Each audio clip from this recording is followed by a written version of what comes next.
ଖାଲି ସୁଫଳ ଜୀବନ କୁଫଳ ଗୁଡ଼ାକ ମଧ୍ୟ ତା ମଧ୍ୟରେ ନେଇକି ଯିବ। ଆଉ ସେଠି ଗୋଟେ ହିସାବ ପତ୍ର ଅଛି, କୋଉ କାମର ମ୍ୟାଥମେଟିକ୍ସଟା ଗୋଟେ କଲେ କେତେଟା ସ୍ଟେପ୍ ପର୍ଯ୍ୟନ୍ତ ପିଲାଟା ଠିକ୍ କରିଛି ଆଉ କେତେଟା ଠାରୁ ଭୁଲ କରେ, ଆଉ କେତେଟା ପୁରା ମ୍ୟାଥମେଟିକ୍ସଟା ଠିକ୍ କରିଛି ତାହେଲେ ପୁରା ନମ୍ବର ପାଇବ। ସେମିତି ଷ୍ଟେପ୍ ୱାଇଜ୍ ମାର୍କ ମଧ୍ୟ ପାଇବ। ତେଣୁ ମଣିଷ ଠାକୁର କହୁଛନ୍ତି କର୍ମଫଳ ଭୋଗ କରିବା ଯଦିଓ ନିଷ୍ଠୁର ସତ୍ୟ। ମଣିଷ ତା ଜୀବନରେ କର୍ମଫଳ ଭୋଗ କରିବା ଗୋଟେ ନିଷ୍ଠୁର ସତ୍ୟ। ଯଦି କର୍ମଫଳ କରିବା ଭୋଗ କରିବା ନିଷ୍ଠୁର ସତ୍ୟ, ତାହେଲେ ଆମେ କାହିଁକି ଦେଢ଼ ଘଣ୍ଟା ଏଠି ତାଙ୍କ ପାଖରେ ତାଙ୍କର ଗୁଣ କୀର୍ତ୍ତନ କରୁଛେ, ତାଙ୍କର ଭଜନ ଆତ୍ମ ପାଇଁ କରୁଛେ, ତ କାହିଁକି ଆମେ ଏ ଦେଢ଼ ଘଣ୍ଟା ସମୟ ଆମେ ନଷ୍ଟ କରୁଛେ? ମୁଁ ତ ଜାଣିଛି କର୍ମଫଳ ମୁଁ ଯାହା କରିବି ତାକୁ ଭୋଗ କରିବାକୁ ମୋତେ ପଡ଼ିବ। ଏଇଥିପାଇଁ ଆମେ ଏଠି ବସିଛେ। ଠାକୁର କହିଛନ୍ତି ଇଷ୍ଟି ଚଳନୀ ଭିତରେ ଯେଉଁମାନେ ସମୟ ଅତିବାହିତ କରନ୍ତି ତାଙ୍କର ପୂର୍ବଜନ୍ମର କର୍ମଫଳ ଯାହା ବି ଥାଉ ନା କାହିଁକି ଏ ଅଚିରେ ଖଣ୍ଡନ ହୁଏ ଯଦି ଇଷ୍ଟି ଚଳनीटा ତା ଜୀବନରେ ଅବ୍ୟାହତ ଥାଏ। इष्टि चलनी कौन ना ठाकुर जो 4-5टी कथा कहले सकाळ उठिबो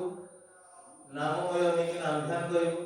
इष्टवृत्ति करिबो जोजन जाजन इष्टवृत्ति पारायण करिबो आ स्वस्थ होई सदाचार भितर देई मनुष्य जेतबेले चले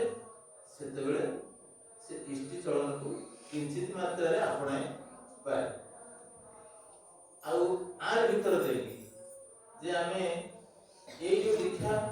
नौछु ए दीक्षा ग्रहण करूछु परवर्ती पर्याय हम स्वस्थ प्रथम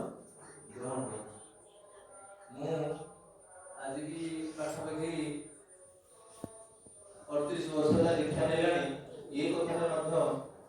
मो मुंडे बा मो मगज भितर प्रश्न थिला जे वास्तव रे दीक्षा कोन और स्वस्थ व्रत वेदांत को प्रचार करो जो माने वेदांत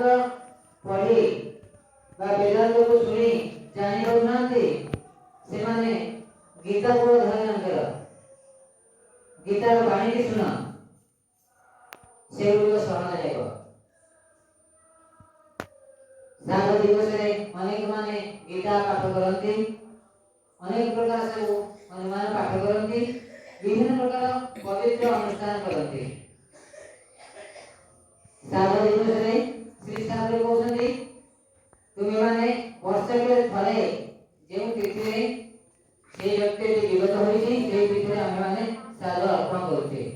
हम मानकर विश्वास अछि बा निर्भर विश्वास अछि से दिन रे हमें किछि तिलक अर्पण बा किछि खाद्य